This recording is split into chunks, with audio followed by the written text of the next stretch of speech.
The silence before a kill shot is deafening.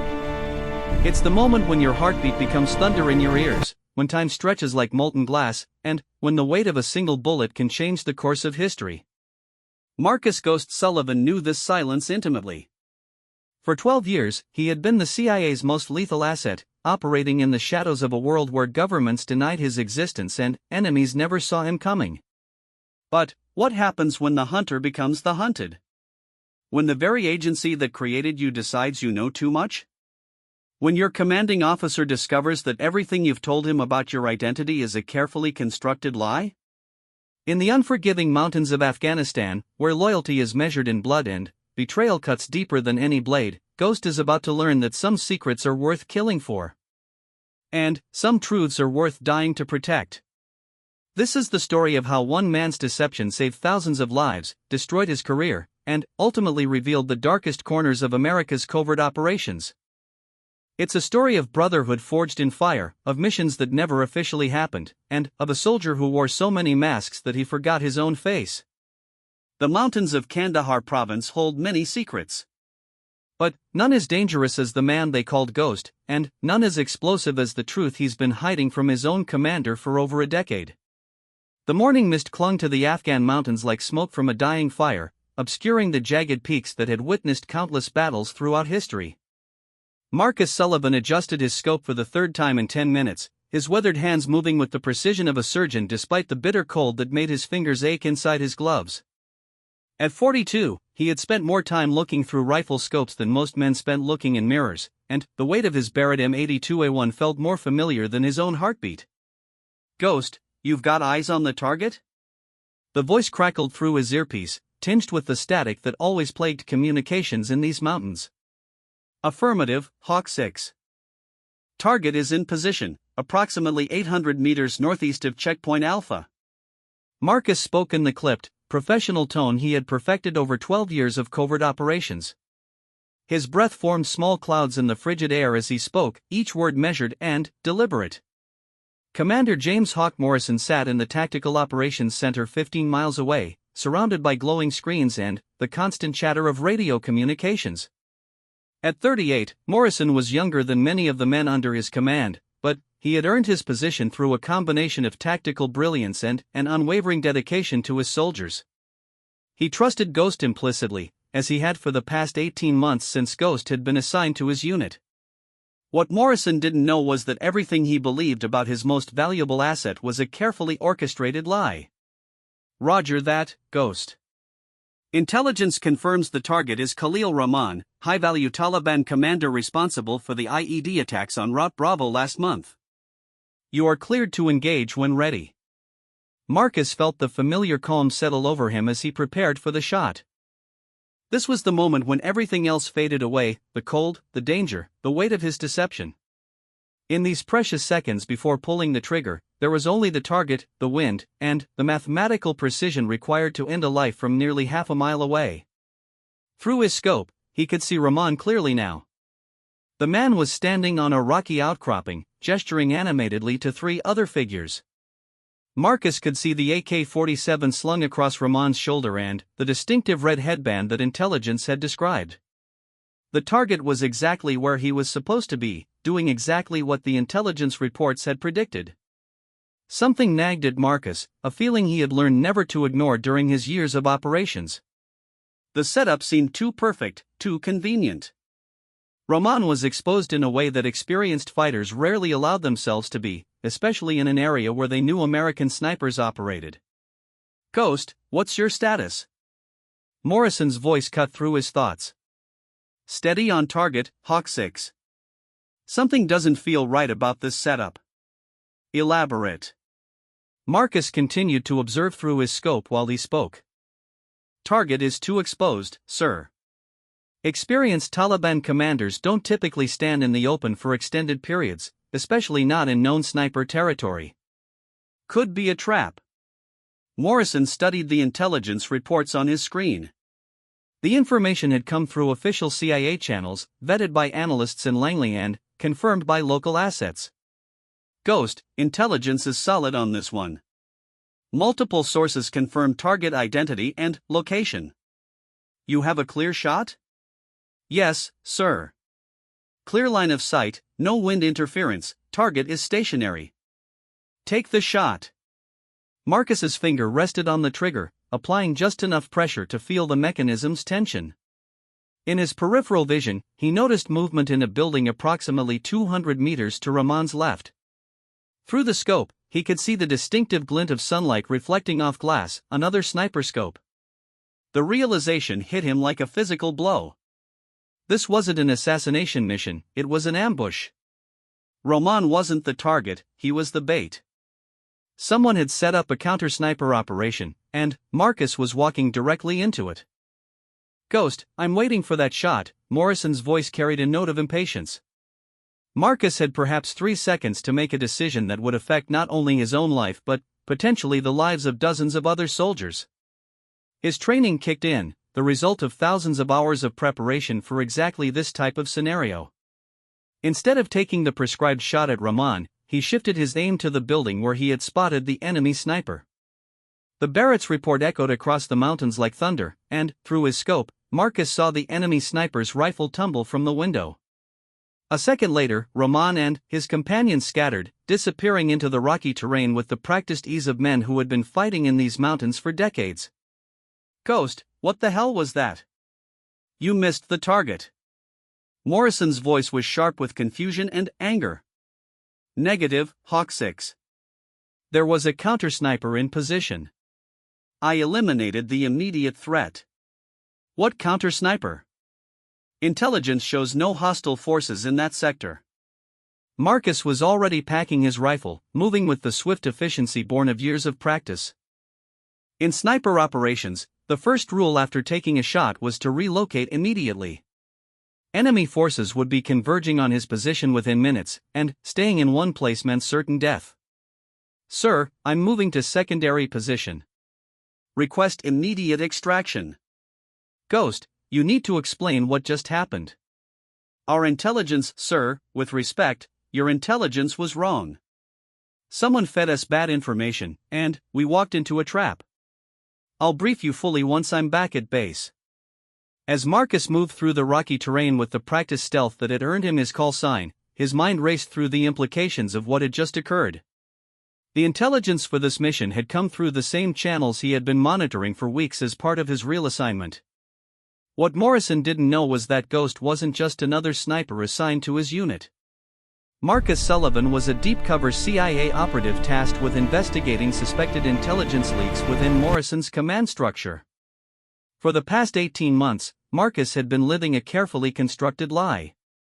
His official record showed him as a former Marine sniper who had been recruited for special operations after distinguished service in Iraq.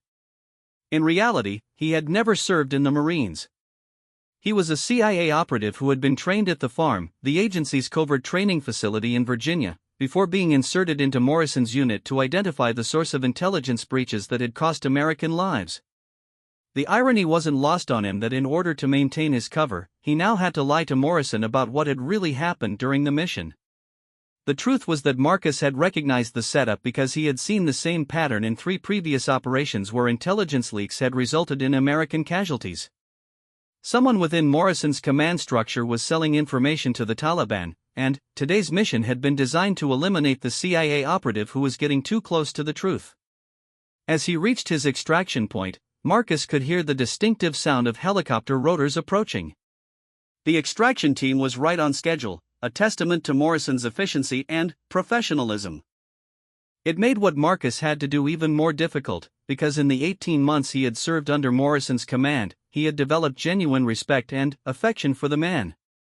Morrison was a good commander and a better man than most Marcus had encountered during his years of service. He cared deeply about his soldiers, made tactical decisions based on sound military principles rather than political considerations, and had created a unit culture where men looked out for each other regardless of their backgrounds or personal differences. Which made the fact that someone in Morrison's inner circle was betraying that trust all the more painful. The helicopter touched down in a cloud of dust and debris, and Marcus climbed aboard without looking back at the mountains where he had nearly died. As the aircraft lifted off and headed back to base, he caught sight of his reflection in the window. The face looking back at him belonged to a man named Marcus Sullivan, but the eyes belonged to someone else entirely, someone who had been playing a role for so long that he sometimes forgot where the performance ended and reality began. During the flight back to base, Marcus mentally reviewed everything he knew about the intelligence leak. Over the past 18 months, he had narrowed the list of suspects down to 3 individuals: Captain Sarah Mitchell, Morrison's intelligence officer; Major Robert Hayes, the unit's operations officer; and Sergeant First Class David Tank Rodriguez, Morrison's senior communications specialist. All 3 had access to the type of classified information that had been compromised, and all 3 had demonstrated behaviors that had raised red flags during Marcus's investigation. Captain Mitchell had been making encrypted satellite phone calls at odd hours, calls that didn't appear on any official communication logs. Major Hayes had been asking questions about operations that weren't directly related to his area of responsibility. And Sergeant Rodriguez had been accessing intelligence databases outside of his normal duty hours, downloading information that exceeded his security clearance level. Any one of these activities could have innocent explanations, but the pattern was troubling. More troubling still was the fact that today's near disaster suggested that whoever was leaking information had discovered Marcus's true identity and was now actively trying to eliminate him. As the base came into view below, Marcus made a decision that would change everything. He was going to tell Morrison the truth about who he really was and what he was really doing there. It was a violation of his standing orders from Langley, and it would likely end his career with the CIA, but it was the only way to protect Morrison and his soldiers from further betrayal. The helicopter touched down on the landing pad, and Marcus could see Morrison waiting for him near the operations bunker. Even from a distance, he could read the commander's body language. Morrison was angry, confused, and concerned about what had happened during the mission. As Marcus walked across the base toward what he knew would be the most difficult conversation of his professional life, he reflected on the strange turns his career had taken. He had joined the CIA with the idealistic notion that he would be serving his country by operating in the shadows, protecting America's interests in ways that the public would never know about or understand. Over the years, that idealism had been tempered by the realities of intelligence work, the moral ambiguities, the necessary deceptions, the costs paid by both operators and innocent civilians caught in the crossfire of covert operations. He had learned to live with the contradictions inherent in his profession, to find meaning in missions that might never be acknowledged and to maintain his sense of purpose even when operating in moral gray areas. But serving under Morrison had reminded him of why he had wanted to serve in the first place. Morrison's unit operated with a clarity of purpose and a code of ethics that Marcus had rarely encountered in the intelligence world. These were soldiers fighting to protect each other and innocent civilians, making life and death decisions based on principles rather than political expedience. The fact that someone was betraying that trust for money or ideology made Marcus's blood boil in ways that few things could anymore. Over the years, he had learned to control his emotions, to maintain the professional detachment necessary for effective intelligence work. But this case had become personal in ways that complicated everything. Morrison was waiting for him outside the operations bunker, his face grim with the weight of command decisions that had gone wrong. Behind him, Marcus could see the familiar faces of the soldiers he had served alongside for 18 months, men who trusted him, who had covered his back during firefights, who had shared their rations with him during long operations in the mountains. All of them believed they knew who he was, and all of them were about to learn that their trust had been misplaced. Not because Marcus had betrayed them, but because everything they thought they knew about him was a lie constructed to serve a mission they didn't even know existed. As he approached Morrison, Marcus mentally rehearsed the words he would use to explain the deception. There was no good way to tell a man like Morrison that his most trusted soldier was actually a spy sent to investigate his own unit. There was no way to soften the blow of learning that the person you had relied on for critical missions had been lying to you about his most basic identity. "Ghost, we need to talk," Morrison said as Marcus approached. His voice carried the controlled anger of a professional soldier who was trying to understand why a carefully planned mission had gone sideways. "Yes, sir, we do," Marcus replied. "But not here, and not about what you think." Morrison's eyebrows raised slightly at the unexpected response, but he gestured toward the bunker entrance. "My office, 5 minutes." As they walked through the base, Marcus noticed details he had trained himself to observe but had rarely focused on before: the way Morrison returned every salute with genuine respect, the way he knew the names of every soldier they passed, the way his presence seemed to boost morale simply by being there. These were the qualities that made Morrison an exceptional commander, and they were also the qualities that made what Marcus had to tell him so much more difficult. Good commanders inspired loyalty, and loyalty made betrayal all the more painful when it was revealed. Morrison's office was spartanly furnished, reflecting the practical mindset of a career soldier who had little use for creature comforts. A metal desk dominated the small space, its surface covered with operational maps, intelligence reports, and the detritus of command decisions. Behind the desk hung a single photograph, Morrison with his unit after their first successful mission together, all of them grinning despite the dirt and exhaustion that marked their faces. Marcus found himself staring at that photograph as Morrison closed the door and activated the white noise generator that would prevent their conversation from being overheard. In the picture, Marcus stood slightly apart from the main group, his natural instincts for operational security preventing him from fully integrating even in moments of celebration. Looking at it now, he wondered if Morrison had noticed that detail and what he had made of it.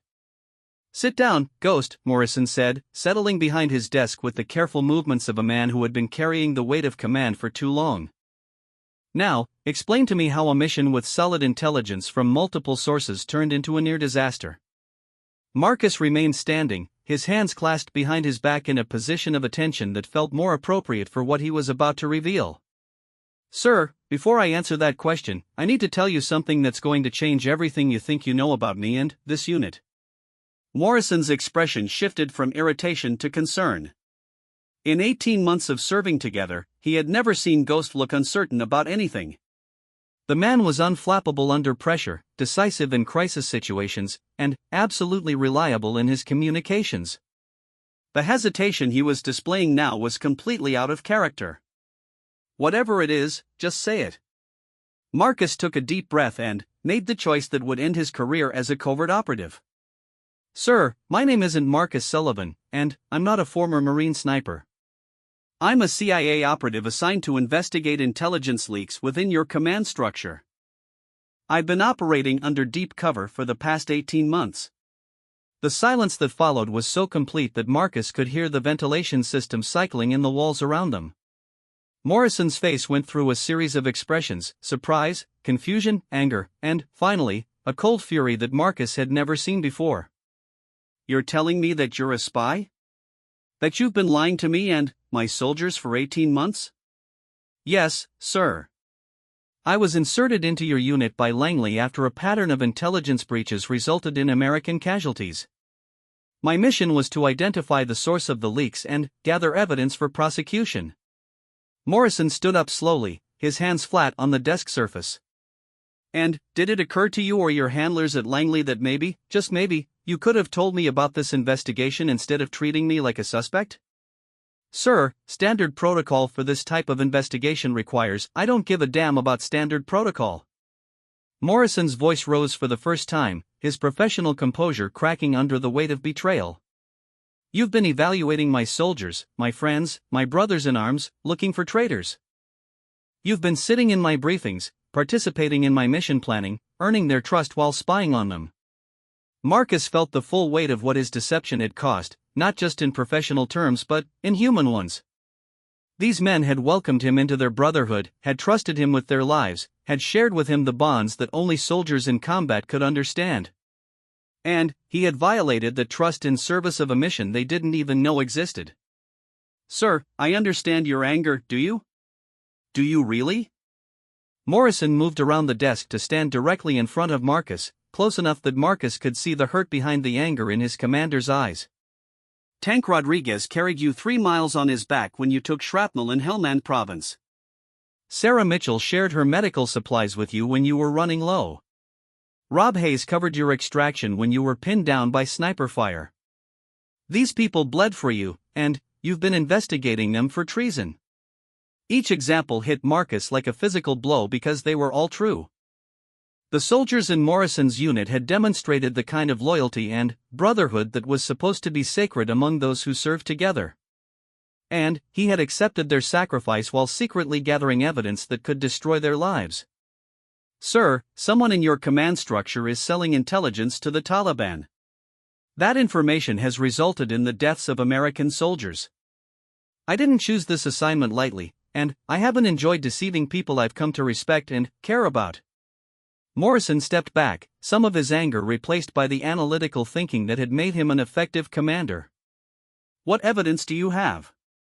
Marcus reached into his jacket and removed a secure tablet, calling up files he had hoped never to have to share. Over the past 18 months, there have been 7 operations where classified mission details were leaked to enemy forces prior to execution. In each case, American personnel were either killed or wounded due to advanced knowledge of our tactical plans. He handed the tablet to Morrison, who began scrolling through the documented incidents. Each file contained detailed analysis of what information had been compromised, who had access to that information, and how the leaks had resulted in American casualties. Today's mission was different, Marcus continued. Someone didn't just leak information about the operation, they actively tried to eliminate me. The counter-sniper position was specifically placed to take out whoever took the shot at Rahman. This wasn't about selling intelligence anymore, it was about silencing an investigator who was getting too close to the truth. Morrison continued reading, his expression growing more grave with each file. You think someone in my inner circle discovered your real identity? Yes, sir. I've narrowed the list of suspects to 3 individuals based on access to classified information and suspicious behavior patterns. But today's incident suggests that whoever we're dealing with has figured out that I'm not who I claim to be. Who are your suspects? Marcus felt another wave of guilt as he named people who had shown him nothing but friendship and loyalty. Captain Mitchell, Major Hayes, and Sergeant Rodriguez.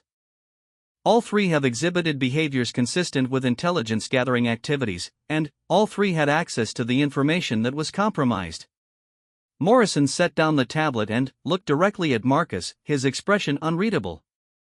You know these people, Ghost, or whoever you really are. You've served alongside them, eaten with them, fought with them. Do you really believe that any of them could be responsible for getting American soldiers killed? It was a question that had tormented Marcus for months. The logical, analytical part of his mind that had been trained for intelligence work could evaluate the evidence objectively and conclude that one of these 3 individuals was most likely responsible for the leaks. But the part of him that had lived among them, shared their dangers and their victories, recoiled from the idea that any of them could be a traitor. Sir, I don't want to believe it. But the evidence points to someone within your inner circle. The pattern of compromised information is too specific and too consistent to be explained by outside surveillance or signals intelligence. Someone with direct access to your briefings and mission plans is feeding information to the enemy. Morrison walked to the window that looked out over the base compound, watching his soldiers going about their daily routines with the efficient purpose that characterized well-trained military units. What's your real name? Thomas Mitchell. CIA Operations Officer, 15 years of service, currently assigned to the Counterintelligence Division. Thomas Mitchell. Morrison repeated the name as if testing how it sounded. And, Ghost? Operational call sign assigned for this mission. It seemed appropriate for someone who wasn't supposed to exist. Morrison turned back from the window, and Marcus could see that his commander was struggling with conflicting emotions, anger at the deception, concern for his soldiers, and the professional obligation to deal with the threat that Marcus had identified. Assuming everything you've told me is true, what happens now? Sir, my orders were to identify the source of the leaks and gather enough evidence for prosecution. I was supposed to complete the investigation without revealing my identity to anyone, including you. By telling you the truth, I violated my standing orders and probably ended my career with the agency. Why did you tell me? Marcus had been asking himself the same question during the helicopter ride back to base, and he still wasn't entirely sure of the answer. Because I've come to respect you and the soldiers under your command. Because I believe you deserve to know that someone in your unit is betraying everything you've worked to build here. And, because after today's incident, I don't think I can complete this investigation safely without your help. Morrison nodded slowly, processing the implications of everything he had learned. You realize that if word of this gets out, it will destroy the unit cohesion that we've spent 2 years building. These soldiers trust each other absolutely, and that trust is what keeps them alive in combat situations. If they start suspecting each other of treason. I understand, sir. That's why I waited as long as I could before revealing the investigation. But someone tried to kill me today, which means the situation has escalated beyond what I can handle alone. Alright, Mitchell, I'm going to have to get used to that name. Here's what we're going to do. You're going to give me everything you have on your 3 suspects, and we're going to work together to identify the real traitor. But we're going to do it my way, using methods that won't destroy the trust and cohesion that keeps my soldiers alive. Marcus felt a surge of relief at Morrison's words. Despite everything he had just learned, Morrison was still thinking like a commander responsible for his soldiers' welfare rather than a man seeking revenge for personal betrayal. What did you have in mind, sir? Morrison returned to his desk and pulled out a secure satellite phone. I'm going to call Langley and have a very frank discussion with your handlers about why they thought it was appropriate to infiltrate my unit without my knowledge. Then, I'm going to implement some changes to our information security protocols that should help us identify how classified information is being leaked. Sir, if you contact Langley, they'll likely order my immediate extraction. The CIA doesn't typically allow compromised assets to remain in the field. Let me worry about Langley. Right now, you're the only person who has a complete picture of the intelligence leaks and their pattern. If someone is actively trying to kill you, removing you from the field would be exactly what they want. Morrison's logic was sound, but Marcus knew from experience that intelligence bureaucracies rarely operated according to sound logic when their operations were compromised. More likely, Langley would order his extraction and assign a new team to investigate the leaks, starting the entire process over again while the real traitor had time to cover their tracks. Sir, there's something else you should know. The intelligence that led to today's mission, it came through the same channels that have been compromised before.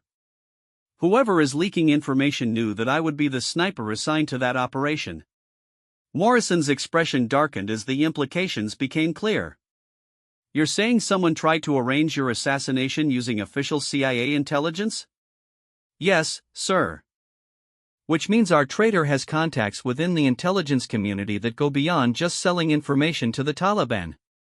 They have the capability to manipulate intelligence reports and operational assignments. This revelation added a new layer of complexity to the investigation that neither of them had anticipated. If the traitor had contacts within the CIA itself, then, the entire intelligence apparatus supporting Morrison's unit was potentially compromised. It also meant that reporting the situation to Langley could actually make things worse rather than better. Morrison sat down heavily in his chair, the weight of command decisions pressing down on him like physical force. Tom, can I call you Tom? Yes, sir. Tom, I need you to understand something. I don't care who you used to work for or what your original mission was. Right now, you're one of my soldiers, and someone just tried to kill you. That makes this personal for me in ways that go beyond any intelligence investigation. The simple statement carried more meaning than Morrison probably intended.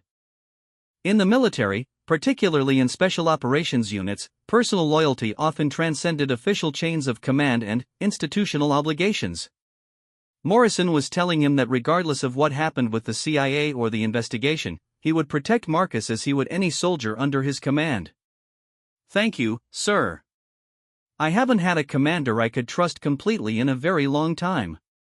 Well, you do now. And, together, we're going to find out who's been betraying my soldiers and make sure they pay for it.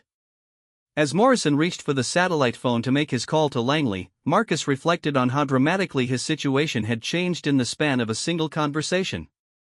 18 months ago, he had arrived at this base as a lone operative with a clear mission and no emotional attachments. Now he was part of something larger, a unit commander's determination to protect his soldiers and a brotherhood's commitment to finding the truth. For the first time since beginning this investigation, Marcus felt like he wasn't carrying the burden alone. Morrison's support would give him access to resources and perspectives that he couldn't have obtained as a covert operative, but, more importantly, it would allow him to pursue the truth without constantly watching his back for betrayal from the very people he was trying to protect. The phone call to Langley would be interesting, Marcus thought, as Morrison began dialing the secure number. His handlers at the CIA were going to be furious that he had blown his cover, but they would also have to acknowledge that the investigation had uncovered something much larger and more dangerous than simple intelligence leaks. Someone within the American intelligence apparatus was actively working to eliminate CIA operatives, and that threat would have to be addressed regardless of what happened to Marcus's career or Morrison's unit. The question was whether Langley would be willing to trust Morrison's judgment about how to proceed, or whether they would try to take control of the situation in ways that could compromise both the investigation and the safety of everyone involved. The phone call to Langley lasted 47 minutes, and Marcus could hear Morrison's half of the conversation growing increasingly heated as CIA bureaucrats tried to assert control over a situation they didn't fully understand. By the end of the call, Morrison's jaw was set in the rigid line that his soldiers had learned to recognize as a sign that their commander was about to do something that higher-ups wouldn't approve of, but that needed to be done anyway. "They want to extract you immediately," Morrison said as he hung up the secure phone. "Apparently, your handler believes that your cover is completely blown and that continuing the investigation in your current capacity represents an unacceptable security risk." Marcus had expected as much. The CIA's institutional response to compromised operations was almost always to pull back, reassess, and start over with fresh assets who hadn't been exposed. It was a conservative approach that minimized immediate risks but often allowed targets to escape justice while new operations were being planned and implemented. "What did you tell them?" "I told them that you're under my operational command and that I'm not releasing you to CIA custody until this investigation is completed. I also informed them that if they try to extract you without my permission, I'll file a formal complaint with the Joint Chiefs alleging CIA interference in active military operations." Marcus felt a surge of gratitude mixed with concern. Morrison was putting his own career at risk to protect an operative who had deceived him for 18 months. That kind of loyalty was rare in any organization, but it was especially meaningful coming from a man who had every right to feel betrayed and angry. "Sir, if you buck the CIA on this, it could end your military career." Morrison's smile was grim but determined. "Tom, I've been in the Army for 22 years. I've served in Iraq, Afghanistan, Somalia, and half a dozen other places that don't officially exist in our operational records. I've seen good soldiers die because of intelligence failures and political considerations that had nothing to do with military necessity. If standing up to a bunch of desk jockeys at Langley costs me my career, so be it." The conviction in Morrison's voice reminded Marcus of why he had originally joined the CIA, a belief that serving his country sometimes required taking stands on principle even when it wasn't professionally advantageous.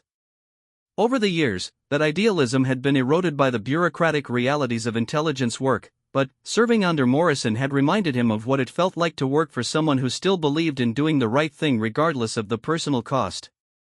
"What's our next move?" Morrison pulled out a detailed organizational chart of his unit, spreading it across his desk like a battle map. "We're going to use military intelligence techniques to flush out our traitor. But we're going to do it in a way that protects the innocent members of my unit and preserves operational security." Marcus studied the chart, noting the careful way Morrison had organized his command structure to ensure both efficiency and accountability. Every position had clearly defined responsibilities and reporting relationships, and Morrison had built-in redundancies that would allow the unit to continue functioning even if key personnel were compromised. "Tell me about your 3 suspects," Morrison continued. "Not just the evidence you've gathered, but your personal assessment of their character and motivations."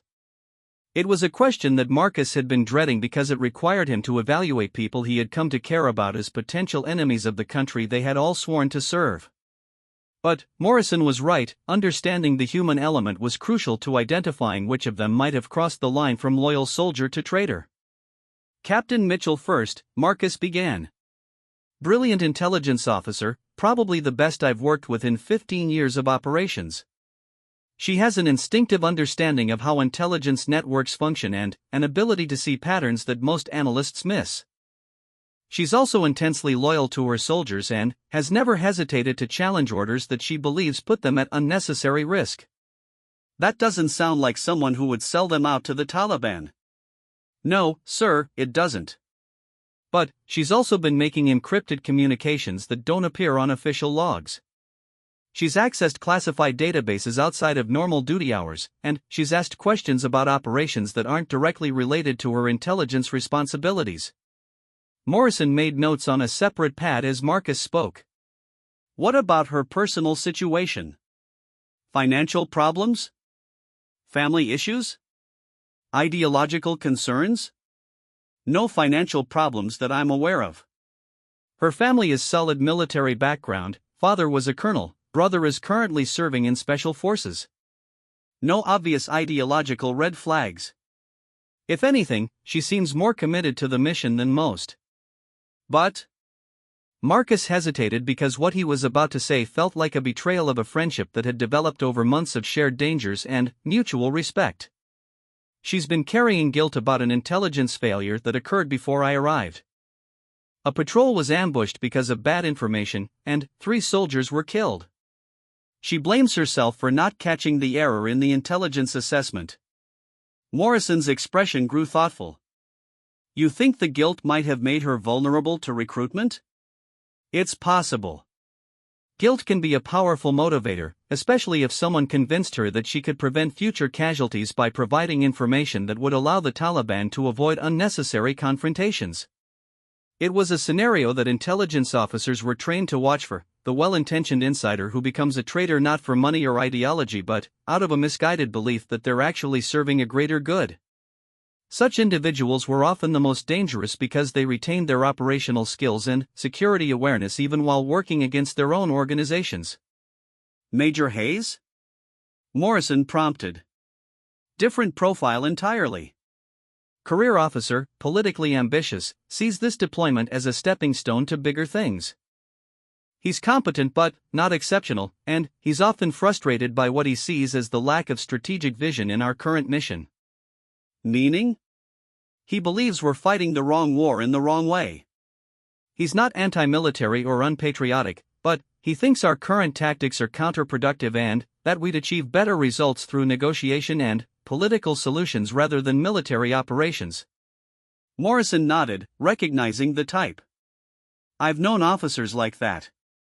They're not necessarily wrong about the strategic situation, but they can become problems if they start taking matters into their own hands. Exactly. Hayes has been asking questions about long-term operational planning that go beyond his current responsibilities. He's also been corresponding with policy experts in Washington who might not be fully cleared for the information he's sharing. Financial situation? Solid, but expensive. Private school for 2 kids, mortgage on a house in an upscale neighborhood near Fort Bragg, country club memberships. His military pay covers it all, but barely. He's mentioned concerns about college tuition for his kids and retirement planning. Morrison made more notes. So we have possible ideological motivation combined with potential financial pressure. What kind of timeline are we looking at for his access to compromised intelligence? He's had access to all 7 operations where intelligence was leaked. His position as operations officer gives him early access to mission planning documents and tactical assessments. And Rodriguez? This was the most difficult assessment for Marcus to make because Rodriguez had become something closer to a friend than any of the others. They had shared the particular bond that develops between soldiers who have saved each other's lives in combat situations, and Marcus genuinely liked and respected the man. Tank is the most technically skilled communications specialist I've ever worked with. He can intercept, decrypt, and analyze enemy communications in ways that seem almost magical. He's also completely loyal to you personally and to this unit. But he's one of your suspects. Yes, sir. Because his technical skills would make him the most capable of accessing and transmitting classified information without leaving obvious traces. And because his access to communication networks gives him opportunities that the others don't have. Morrison set down his pen and looked directly at Marcus. Tom, you've been watching these people for 18 months. Gut instinct, which one is it? Marcus had been hoping Morrison wouldn't ask that question because he wasn't sure he trusted his own judgment anymore. Living undercover for extended periods could blur the lines between analytical assessment and personal relationships in ways that compromised an operator's effectiveness. Sir, if I had to choose based purely on capability and opportunity, it would be Rodriguez. He has the technical skills to pull off this kind of operation and the access to make it work. But, if I had to choose based on motivation and character assessment. You don't think it's him? No, sir, I don't. Tank Rodriguez would die before he'd betray his brothers. The man carried me 3 miles through enemy territory when I was wounded, and he did it because that's what soldiers do for each other. I can't reconcile that kind of loyalty with selling information that gets American soldiers killed. Morrison leaned back in his chair, processing everything Marcus had told him. So we have 3 suspects, each with means and opportunity but with different potential motivations. Mitchell might be driven by guilt, Hayes by ideology and financial pressure, and Rodriguez by what? We don't have a clear motivation for him. No, sir, we don't. Which is part of what makes this investigation so difficult. In most cases, understanding motivation is key to identifying the traitor. But, in this case, none of the potential motivations seem to fit clearly with any of our suspects. Maybe we're approaching this wrong, Morrison said, standing up and beginning to pace behind his desk. Instead of trying to figure out who the traitor is based on profiles and behavioral analysis, maybe we should focus on how the intelligence is being leaked and work backwards from there. Marcus felt a spark of excitement at the suggestion. Morrison's military training was showing him approaches to the problem that Marcus's intelligence background had overlooked. What do you have in mind?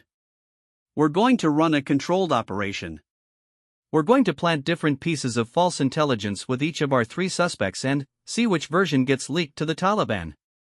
It was an elegant solution that would provide definitive proof of guilt without requiring months of additional surveillance and analysis. But, it was also dangerous because it would require them to run actual operations based on false intelligence, putting soldiers at risk to catch a traitor. Sir, that would work, but it would mean putting our people in danger based on deliberately false information. Not necessarily. We can structure the false intelligence in ways that don't significantly change the tactical situation, but that would be recognizable if leaked. Different routes to the same objective, different timing for the same operation, different personnel assignments for the same mission. Marcus could see the potential of the approach, but he could also see the risks. We'd need to be absolutely certain that the false intelligence doesn't compromise mission success or soldier safety. Agreed. But, it's the fastest way to identify our traitor without destroying unit cohesion through months of suspicion and internal investigation. Morrison was right, and Marcus knew it.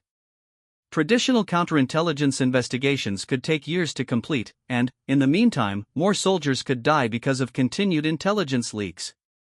A controlled operation would provide answers quickly and definitively. How do we implement it? Morrison returned to his desk and pulled out a mission planning folder. We've got a scheduled operation next week, a reconnaissance mission to identify Taliban supply routes in the northern sector. We can brief each suspect with slightly different versions of the mission parameters and see which version the Taliban prepares for. That could work, but we'd need to be careful about how we compartmentalize the information. Each suspect needs to believe they have the complete picture while actually having only part of it. Leave that to me. I've been compartmentalizing information for security purposes since before you joined the CIA. The trick is to make each person feel trusted and informed while actually limiting their access to the complete operational picture. Marcus felt a surge of optimism for the first time since beginning this investigation. Working with Morrison was giving him access to military operational techniques that he had never learned at the farm, and Morrison's understanding of his own people was providing insights that months of covert surveillance hadn't revealed. When do we start? Tomorrow. I'm going to call separate briefings with Mitchell, Hayes, and Rodriguez. Each one will receive slightly different versions of the reconnaissance mission, and we'll see which version shows up in Taliban preparations. What do you need from me? Morrison's smile was predatory in a way that Marcus had never seen before. I need you to use whatever CIA surveillance capabilities you have to monitor Taliban communications and troop movements. When they start repositioning forces to counter our mission, we'll know which version of the intelligence they received. And then? Then, we'll know who's been betraying my soldiers, and we'll deal with them accordingly. The cold certainty in Morrison's voice reminded Marcus that beneath the professional demeanor and genuine concern for his soldiers, Morrison was still a warrior who had spent 2 decades learning how to identify and eliminate threats to American interests. Once they identified the traitor, Morrison wouldn't be satisfied with simply turning them over to military justice. He would want to understand the full extent of their betrayal and ensure that they could never threaten his soldiers again.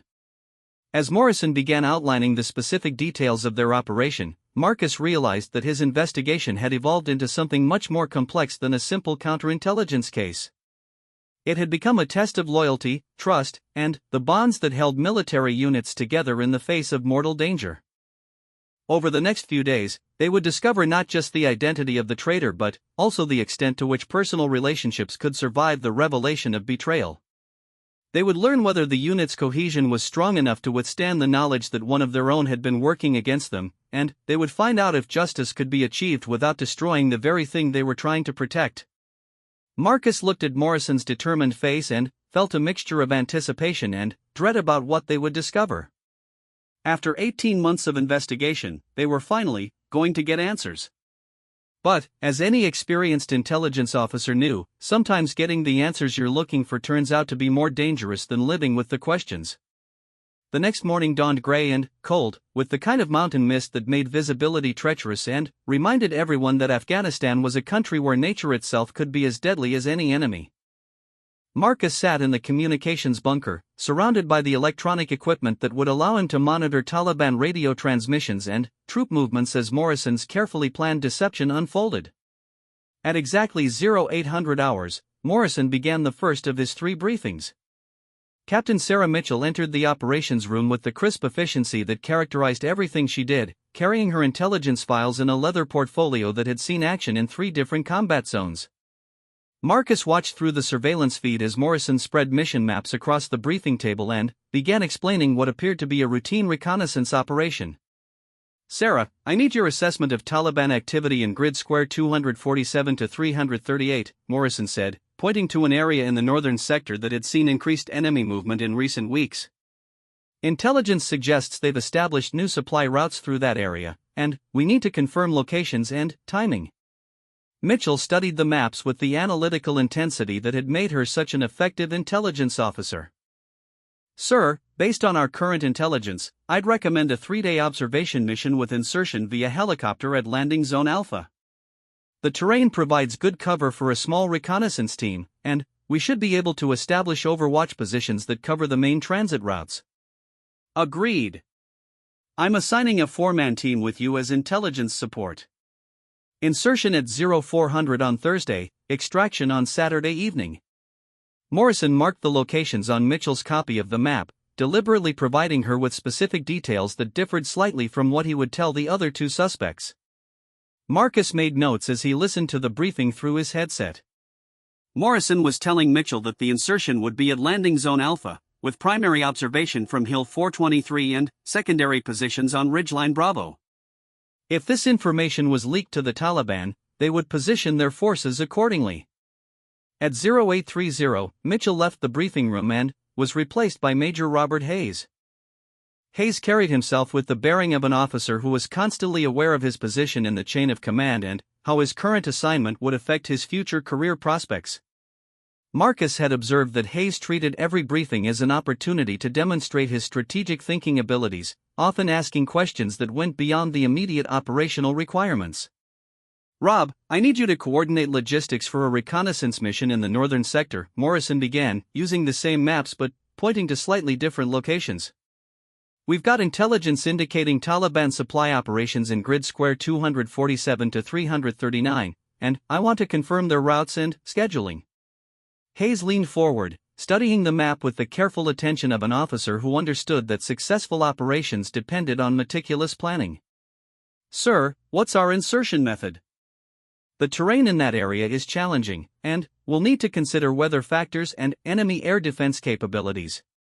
Helicopter insertion at Landing Zone Bravo, with the team establishing observation positions on Hill 445 and Ridge Complex Charlie. 3-day operation, same timeline as I discussed with Sarah. Marcus noted the differences, Hayes was being told that insertion would be at landing zone Bravo rather than Alpha, that primary observation would be from Hill 445 rather than Hill 423, and that the grid square was 247 to 339 rather than 247 to 338. If Hayes was the source of intelligence leaks, Taliban forces would be positioned to counter these specific operational details. Sir, what's our backup extraction plan if the primary zone is compromised? Hayes asked, demonstrating the kind of thorough planning that made him a competent if unexceptional operations officer. Alternate extraction at landing zone Charlie, approximately 2 kilometers south of the primary zone. I'll have rotary wing assets standing by at base Delta for rapid response if needed. As Hayes took notes on his briefing materials, Marcus observed his body language for signs of deception or unusual interest in specific details. Hayes appeared professionally engaged but not particularly concerned about any aspect of the mission, exactly what Marcus would expect from an operations officer receiving routine mission parameters. At 0900, Hayes departed and was replaced by Sergeant First Class David Tank Rodriguez. Tank moved with the confident ease of a senior non-commissioned officer who had earned respect through competence and reliability rather than rank alone. His technical expertise made him indispensable for communications-dependent operations, and his loyalty to Morrison was absolute. Tank, I need you to set up communications for a recon mission in the northern sector, Morrison said, once again using the maps but providing a third set of operational details. Intelligence indicates Taliban supply activity in grid square 247 to 340, and we need real-time communications capability for a 3-day observation operation.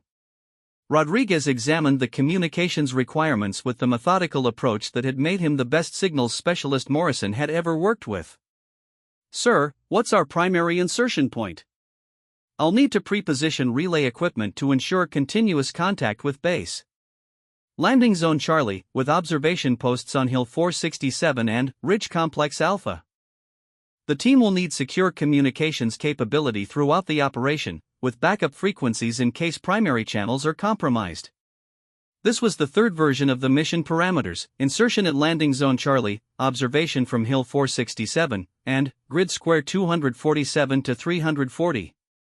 If Rodriguez was leaking intelligence, Taliban forces would prepare for yet another set of operational details. Roger, sir. I'll coordinate with the helicopter crews to ensure we have the right antenna configurations for that terrain.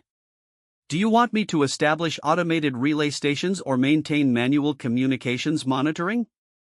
Manual monitoring. I want you personally handling communications for this one, Tank. If something goes wrong, I need someone I can trust absolutely managing our communications. Marcus noticed Morrison's emphasis on trust and wondered if it was intentional, a way of testing Rodriguez's emotional response to direct expressions of confidence and loyalty. If Rodriguez was betraying the unit, Morrison's words would carry additional psychological weight. After Rodriguez left the briefing room, Morrison joined Marcus in the communications bunker to review what they had accomplished. 3 different versions of the same basic mission, each with specific details that would be recognizable if leaked to enemy forces. How long before we know which version they received? Marcus asked, adjusting the radio equipment to monitor Taliban communication frequencies. Based on their previous response patterns, probably within 24 hours. They'll need time to receive the intelligence, analyze it, and position forces accordingly. But, once they start moving, our surveillance assets should be able to detect the repositioning. Marcus had mixed feelings about what they were about to discover. Part of him was relieved that they would finally have definitive proof of who was responsible for the intelligence leaks. But, another part of him dreaded learning that someone he had served alongside and trusted was actually a traitor who had contributed to the deaths of American soldiers. Sir, what happens once we identify the traitor? Morrison's expression was grim with the weight of command decisions that involved not just tactical considerations but the lives and loyalties of the soldiers under his command. That depends on what we discover about the extent of their betrayal. If it's just intelligence leaks motivated by money or misguided ideology, we'll turn them over to military justice and let the legal system handle prosecution. And if it's more than that? If we discover that they're part of a larger network or that they've been actively trying to eliminate American operatives, then we'll deal with the situation using methods that ensure they can never threaten our people again. Marcus understood the implication behind Morrison's carefully chosen words. Military commanders operating in combat zones had certain authorities and capabilities that weren't available to law enforcement agencies operating under civilian legal constraints. If the traitor represented an ongoing threat to American lives, Morrison had the legal authority and operational capability to neutralize that threat permanently. Over the next 18 hours, Marcus monitored Taliban communications with the focused intensity of a man whose life might depend on the intelligence he gathered. He listened to encrypted radio transmissions, analyzed movement patterns reported by aerial surveillance assets, and tracked the subtle changes in enemy activity that would indicate advanced knowledge of American operational plans. By Thursday morning, the pattern was clear. Taliban forces had begun repositioning in grid square 247 to 339, establishing observation positions on Hill 445 and placing improvised explosive devices along the approach routes to Landing Zone Bravo. They were preparing to counter the operational details that Morrison had provided to Major Hayes during his briefing. Marcus felt a mixture of satisfaction and sadness as he compiled the evidence that conclusively identified Hayes as the source of intelligence leaks.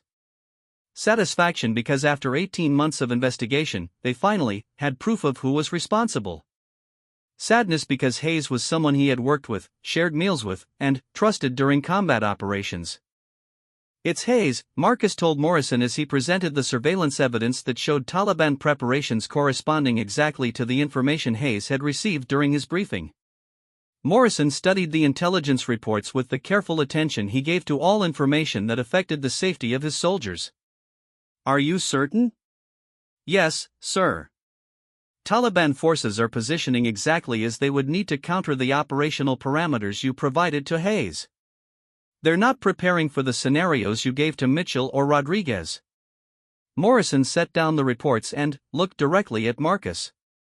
"How do we handle this?" "Hayes is scheduled to be the operations officer for the actual mission, which means he'll have access to the real operational details when we finalize mission planning." It was a problem that Marcus had been considering since they first detected the Taliban preparations. Hayes couldn't be allowed to participate in mission planning for the actual reconnaissance operation because his knowledge of the real parameters would certainly be passed to enemy forces.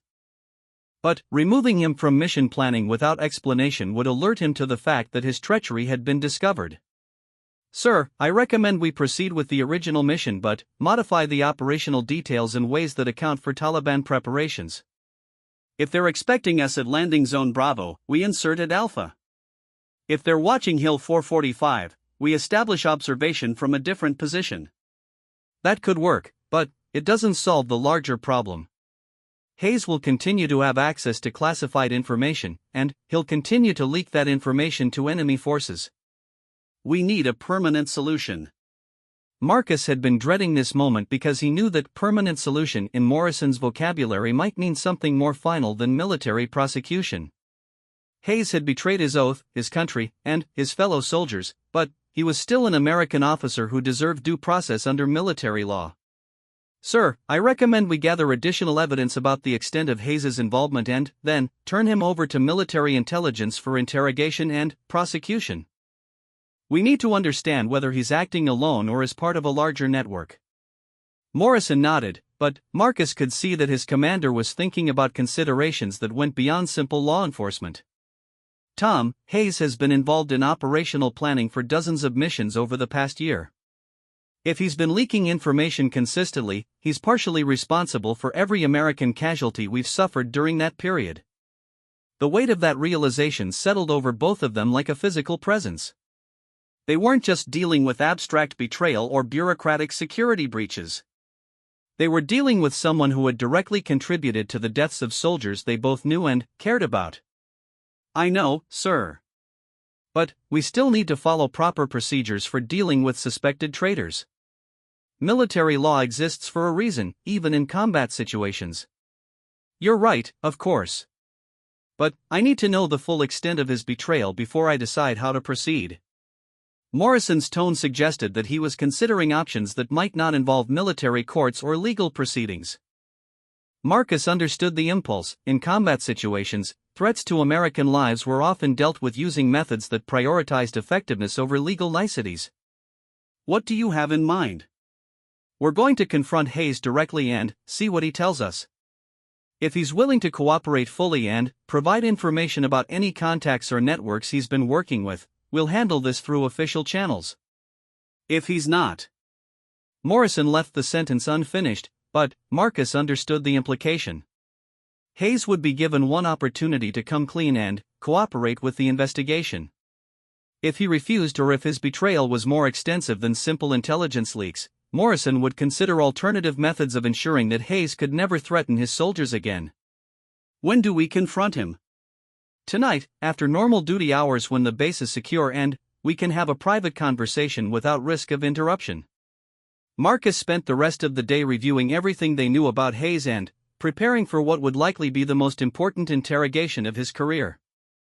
They needed to get Hayes to admit his guilt, explain his motivations, and provide information about any other individuals who might be involved in the intelligence leaks. But they also needed to be prepared for the possibility that Hayes would refuse to cooperate or that his betrayal was part of something larger and more dangerous than they had initially suspected. In that case, they would need to decide whether to follow official procedures that might allow a traitor to escape justice or take more direct action that would ensure the safety of American soldiers. As evening approached and the base settled into its nighttime security routine, Marcus felt the familiar tension that preceded critical operations. After 18 months of investigation, they were finally going to confront the person responsible for betraying American soldiers. The next few hours would determine not just Hayes' fate but also whether justice could be achieved without compromising the principles that American soldiers were supposed to defend. Major Robert Hayes entered Morrison's office at 2100 hours with the confident bearing of an officer who believed he was attending a routine briefing about operational adjustments. Marcus watched from the shadows behind the door, his hand resting on the sidearm that Morrison had insisted he carry for this confrontation. The evidence against Hayes was conclusive, but neither of them knew exactly how he would react when faced with exposure. Sir, you wanted to see me about modifications to tomorrow's mission parameters? Hayes asked, settling into the chair across from Morrison's desk with the relaxed posture of a man who had no reason to suspect that his world was about to collapse. Morrison studied Hayes with the careful attention of a commander evaluating a potentially dangerous situation. Rob, before we discuss mission modifications, I need to ask you some questions about information security procedures. Something in Morrison's tone caused Hayes to straighten slightly in his chair. Of course, sir. What kind of security concerns are we dealing with? The kind that get American soldiers killed. The words hung in the air like smoke from an explosion, and Marcus could see Hayes' expression change as he began to realize that this wasn't a routine briefing. The confident smile faded, replaced by wariness and the beginnings of fear. Sir, I'm not sure what you're implying, but if there's been a security breach in my area of responsibility, there has been, Morrison interrupted, his voice carrying the cold authority of a commander who had just identified a threat to his soldiers. Multiple breaches over the past 18 months, resulting in compromised operations and American casualties. Hayes' hands gripped the arms of his chair, and Marcus could see the man's mind racing as he tried to figure out how much Morrison knew and what his best response might be. If you have concerns about operational security, I'm happy to review our procedures and identify potential vulnerabilities. Morrison opened a file folder and spread surveillance photographs across his desk, images showing Taliban forces positioning exactly as they would need to counter the operational details that Hayes had been given during his briefing. These photos were taken this morning. Taliban forces preparing to ambush an American reconnaissance team at Landing Zone Bravo and Hill 445. Hayes leaned forward to examine the photographs, and Marcus watched his face carefully for signs of recognition or guilt. What he saw was something worse than either. Hayes showed no surprise at the images, no confusion about why enemy forces would be positioned in those specific locations. I don't understand what this has to do with me, Hayes said, but his voice lacked conviction and his body language suggested a man who was preparing to either fight or flee. Morrison's expression was arctic in its coldness. Rob, yesterday I briefed 3 different people with 3 different versions of the same mission. Only you received the specific operational details that Taliban forces are now prepared to counter. The accusation was direct and unambiguous, backed by evidence that Hayes couldn't explain away through coincidence or misunderstanding. Marcus watched as Hayes's face went through a series of expressions: surprise, denial, anger, and, finally, resignation as he realized that his deception had been discovered. "How long have you known?" Hayes asked, his voice barely above a whisper. "I've suspected for months." "But I've known for certain since this morning, when Taliban forces started positioning to counter intelligence that only you possessed." Hayes slumped in his chair as if the weight of his betrayal was physically pressing down on him. "You don't understand the situation, Jim. This isn't as simple as it looks." Morrison's use of Hayes's first name had been replaced by the formal distance of a commander addressing a subordinate who had violated trust in the most fundamental way possible. "Then, explain it to me."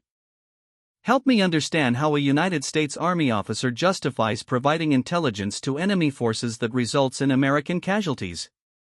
"Because this whole war is wrong." Hayes burst out, his carefully maintained professional demeanor finally cracking under the pressure. "We're fighting people who should be our allies against the real threats in this region."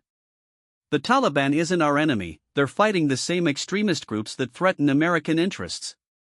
Marcus felt a chill that had nothing to do with the Afghan winter as he listened to Hayes' attempt to justify his betrayal through geopolitical theories that ignored the reality of Taliban actions against American soldiers. This wasn't the desperate confession of someone who had made a terrible mistake, it was the ideological rationalization of someone who had convinced himself that treason was patriotism.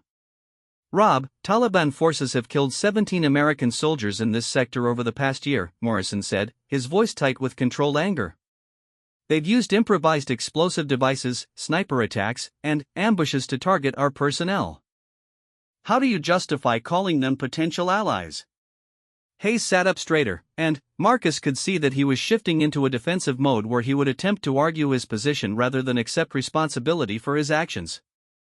"The Taliban leadership has indicated willingness to cooperate with American forces against ISIS and other extremist groups. The intelligence I've been providing helps them avoid unnecessary confrontations with our forces while focusing their efforts against our mutual enemies." The rationalization was sophisticated but fundamentally dishonest, and Marcus could see that Hayes had spent considerable time developing justifications for his betrayal.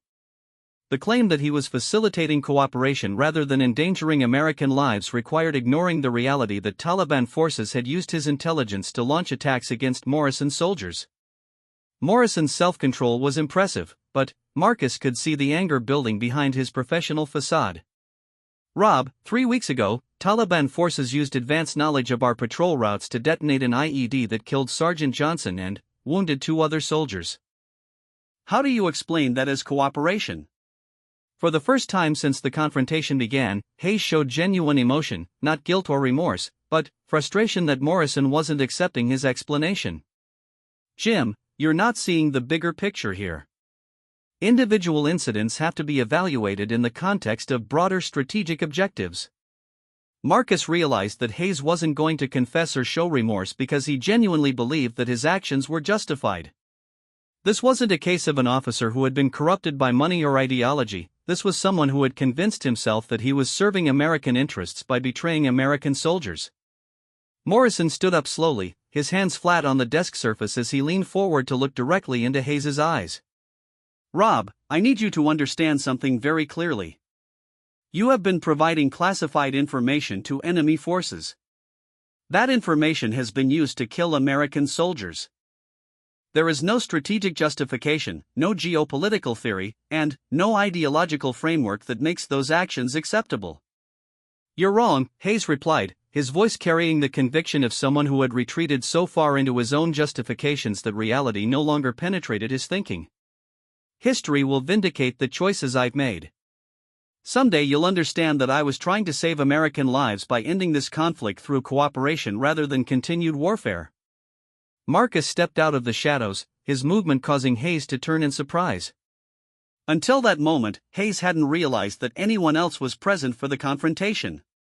"Major Hayes, I'm Thomas Mitchell, CIA Operations Officer. I've been investigating intelligence leaks in this unit for the past 18 months.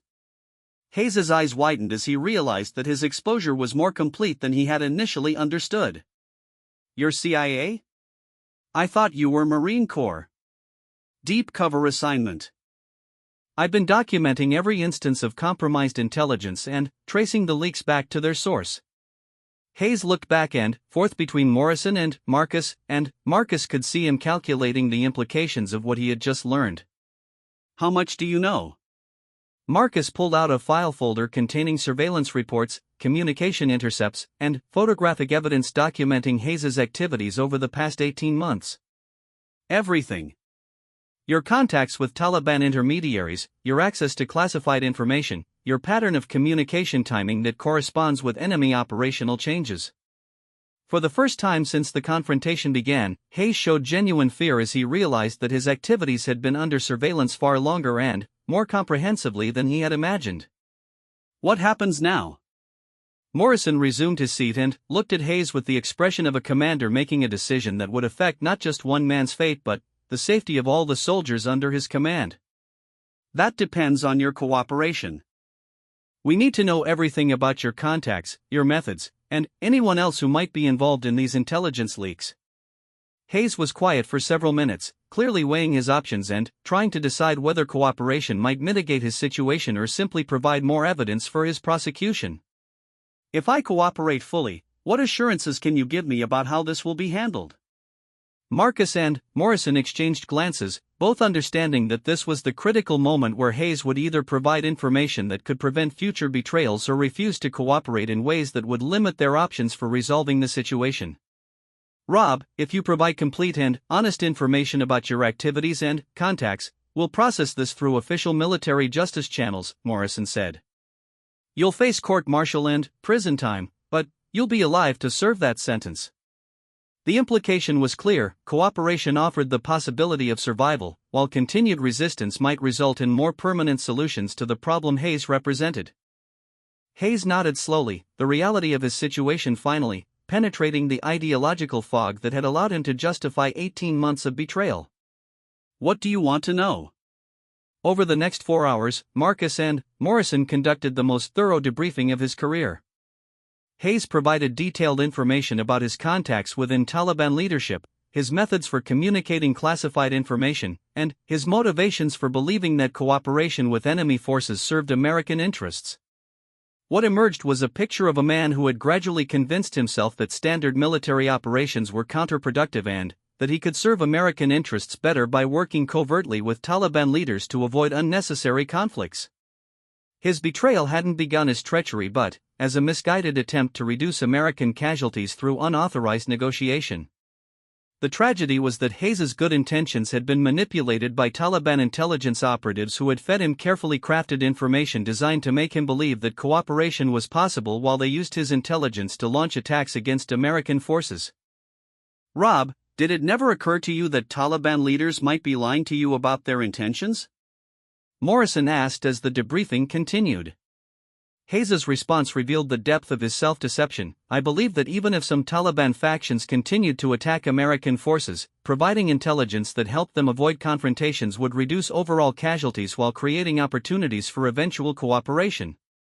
Marcus realized that Hayes had been operating under assumptions so fundamentally flawed that no amount of contrary evidence could have penetrated his thinking.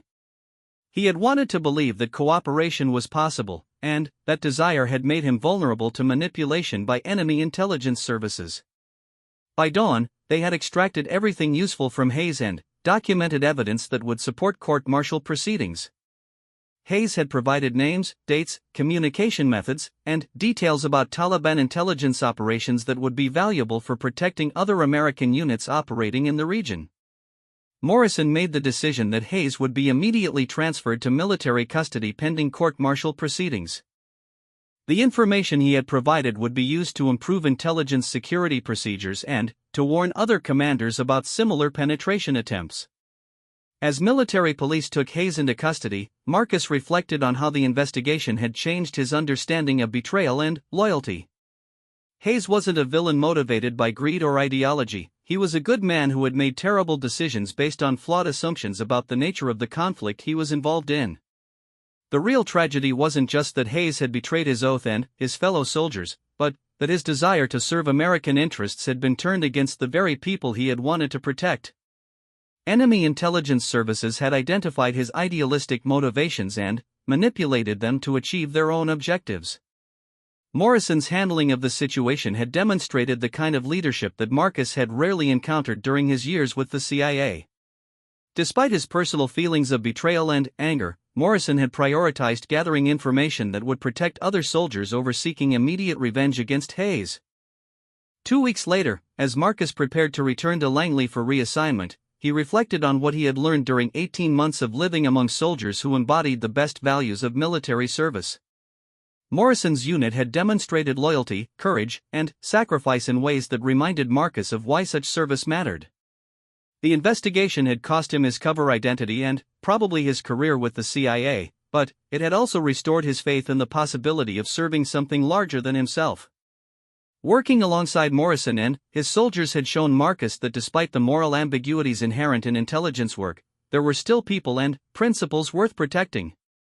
As his helicopter lifted off from the base for the final time, Marcus looked down at the mountains where he had spent 18 months living a carefully constructed lie in service of a larger truth. He had exposed a traitor and protected soldiers who had become more than assets or sources, they had become the closest thing to family that his profession allowed. The mountains of Afghanistan would keep their secrets about the man called Ghost, but Thomas Mitchell would carry the memories of genuine service and authentic loyalty for the rest of his life. In a profession defined by deception and moral compromise, he had found something real worth protecting. That discovery, he realized, was more valuable than any intelligence he had ever gathered or any operation he had ever completed. The war would continue, and other investigations would be necessary to protect American soldiers from betrayal by those they trusted.